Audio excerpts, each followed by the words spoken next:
سورۃ صاد مکی سورہ ہے۔ مکی صورت میں کیا ہوگا، اس میں جو پروسیکیوشن ہے زیادہ رہے گا، اور ہم صرف رننگ ٹرانسلیشن دیکھ رہے ہیں۔ سواد یہ حروف مقطعات ہے، اور یہ صرف ون ورڈ پہ، جیسے سورۃ النون ہے جو قلم بھی کہتے ہیں۔ نحمدہ نصلی علی رسولہ الکریم، اما بعد۔ سواد قرآن کی قسم ہے جو نصیحت دینے والی ہے کہ تم حق پر ہو۔ سواد والقرآن ذی الذکر، لیکن کافر لوگ غرور اور مخالفت میں ہیں۔ اب کافر کیا ہے؟ مخالفت میں ہے۔ ہم نے ان سے پہلے بہت سی امتوں کو ہلاک کر دیا۔ تو یہاں پر بتایا جا رہا ہے کس طرح پہلے کی امتوں کو ہلاک کیا ہے۔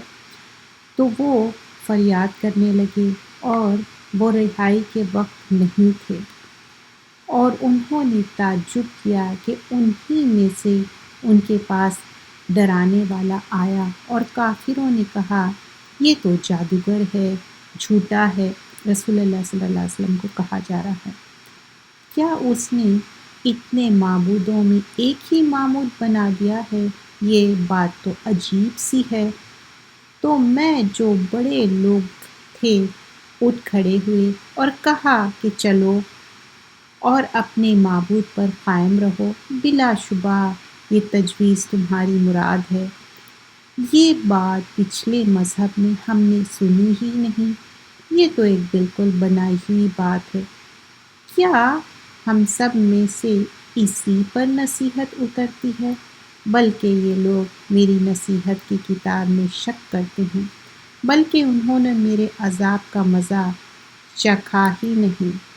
کیا ان کے پاس تمہارے رب کی رحمت کے خزانے ہیں جو زبردست دینے والے ہیں؟ یہ آسمان اور زمین اور جو کچھ ان دونوں میں ہے، ان سب پر انہی کی حکومت ہے۔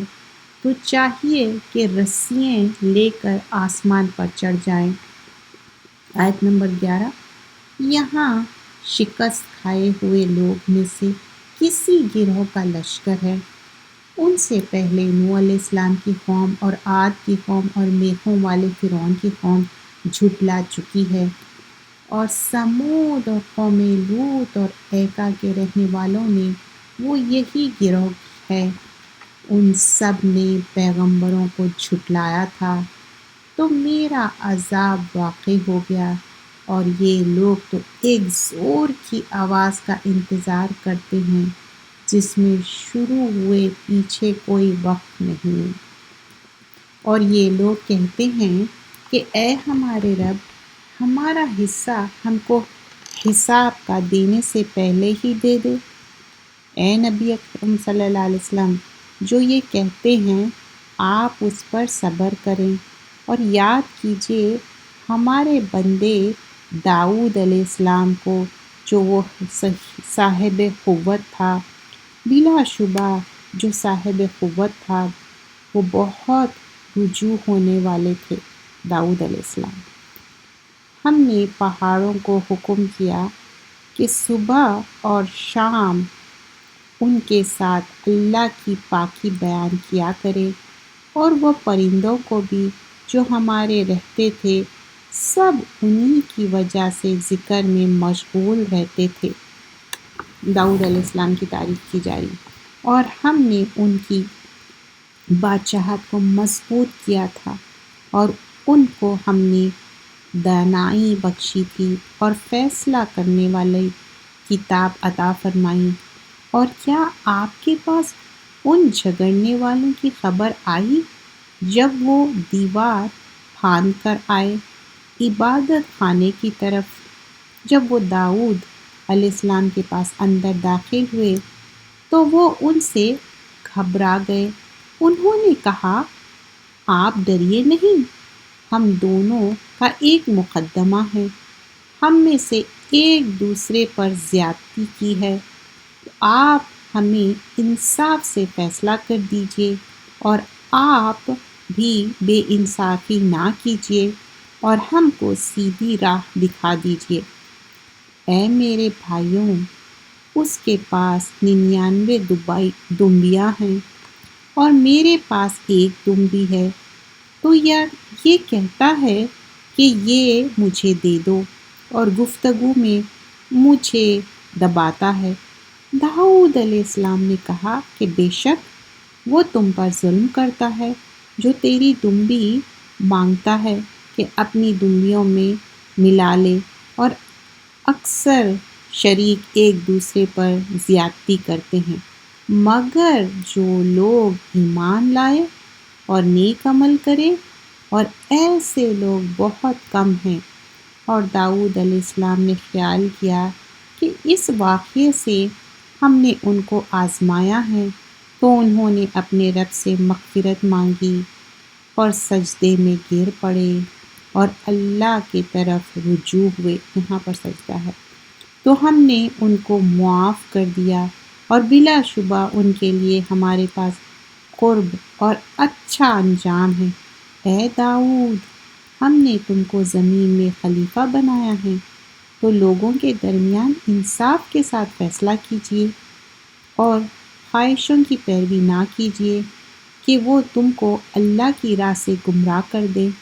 جو اللہ کے راستے سے گمراہ ہو جاتا ہے ان کے لیے عذاب سخت ہے، اس لیے کہ انہوں نے حساب کے دن کو بھلا دیا۔ اور ہم نے آسمان اور زمین کو جو چیزیں ان دونوں میں ہیں بیکار نہیں بنایا۔ یہ کافروں کے لیے بڑی خرابی ہے۔ کیا ہم ان کو جو ایمان لائے ہیں اور نیک عمل کرتے رہے ان کے برابر کر دیں گے جو ملک میں فساد کرتے ہیں، یا پرہیزگاروں کو بدکاروں کے برابر کر دیں گے؟ یہ کتاب جو ہم نے آپ صلی اللہ علیہ وسلم پر نازل کی ہے برکت والی ہے، تاکہ وہ اسی آیتوں پر غور کرے، اور اس لیے کہ عقل والے نصیحت حاصل کرے۔ اور ہم نے داؤد علیہ السلام کو سلیمان علیہ السلام دیا، وہ نیک بندے تھے اور اللہ کی طرف بہت رجوع کرنے والے تھے۔ جب شام کو ان کے سامنے اصیل عمدہ گھوڑے پیش کیے گئے سلیمان علیہ السلام کے سامنے، تو کہا، ہے افسوس، میں اس مال کی محبت میں اپنے رب سے ذکر سے غافل ہو گیا، یہاں تک کہ سورج پردے میں چھپ گیا۔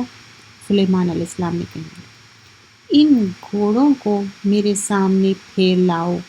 پھر ان کی ٹانگوں اور گردنوں پر تلوار سے ہاتھ پھیرنے لگے، محبت سے اور پھیرنے لگے، اور ہم نے سلیمان علیہ السلام کو آزمایا، اور ہم نے ان کو تخت پر ایک ادھورے بچے کی لاش ڈال دی۔ پھر انہوں نے توبہ کر لی، انہوں نے دعا مانگی، اے میرے رب، میرے قصور معاف فرما دیجئے اور مجھے ایک سلطنت مرحمت فرمائیں کہ میرے علاوہ کسی کو بھی نصیب نہ ہو، بے شک تو بڑا عطا فرمانے والا ہے۔ قال رب اغفر لی وہب لی ملکا لا ینبغی لأحد من بعدی انک انت الوہاب۔ آیت نمبر 35 میں ہے یہ دعا، سورۃ الصاد۔ سو ہم نے ہوا کو ان کے تابع کر دیا، سلیمان علیہ السلام کے، کہ وہ ان کے حکم سے جہاں وہ چاہے نرمی سے چلا کرتی ہوا، اور جنات کو بھی تابع کر دیا، یعنی عمارتیں بنانے والوں اور غوطہ خوروں کو بھی، ڈائیو جو کرتے ہیں پانی میں، اور دوسرے جناتوں کو بھی جو زنجیروں میں جکڑے رہتے۔ ہم نے کہا، اے ہمارے عطائے، سو تم کہاں کسی کو دو یا نہ دو، تم سے کسی کا حساب نہ لیا جائے گا، اور اس کے علاوہ ان کے لیے ہمارے پاس خاص ہمارا قرب ہے اور نیک انجام بھی ہے جو اچھے لوگوں کے لیے۔ اور آپ ہمارے بندے ایوب علیہ السلام کی بات ہے، وَاذْكُرْ عَبْدَنَا أَيُّوبَ إِذْ نَادَى رَبَّهُ أَنِّي مَسَّنِيَ الشَّيْطَانُ بِنُصْبٍ وَعَذَابٍ۔ اور آپ ہمارے بندے ایوب علیہ السلام کو بھی یاد کیجیے، آیت نمبر 41 سورہ صاد، جب انہوں نے اپنے رب کو پکارا کہ شیطان نے مجھے رنج اور تکلیف میں مبتلا کیا ہے، اللہ نے ان سے فرمایا تم اپنے پاؤں مارو، یہ نہانے کا اور پینے کا ٹھنڈا پانی ہے، اور ہم نے ان کو کنبہ عطا کیا اور ان کے ساتھ ان کے برابر اور بھی اپنی رحمت کے خاص عطا کی، اور عقل والوں کے لیے یہ یادگار کے طور پر تھا۔ اور تم اپنے ہاتھ میں ایک جھاڑو لو اور اس سے مارو اور قسم نہ توڑو، ہم نے بلا شبہ ان کو صابر پایا، وہ اچھے بندے تھے کہ وہ رجوع کرنے والے تھے۔ جو انہوں نے قسم کھائی تھی تو وہ قسم پوری کی، جھاڑو کی جو ڈنڈیوں سے مارنے کی بات ہو رہی ہے اپنے اسپاؤس کو۔ اور ہمارے بندوں میں ابراہیم، اسحاق اور یعقوب کو بھی یاد کیجیے، جو ہاتھوں اور آنکھوں والے تھے، اور ہم نے ان کو ایک خاص بات کے ساتھ مخصوص کیا تھا کہ وہ آخرت کی یاد ہے، اور وہ ہمارے نزدیک منتخب اور سب سے اچھے لوگوں میں سے تھے۔ اور یاد کیجیے اسماعیل، الیسع، ذوالکفل کو، یہ سب بھی سب سے اچھے لوگوں میں سے تھے۔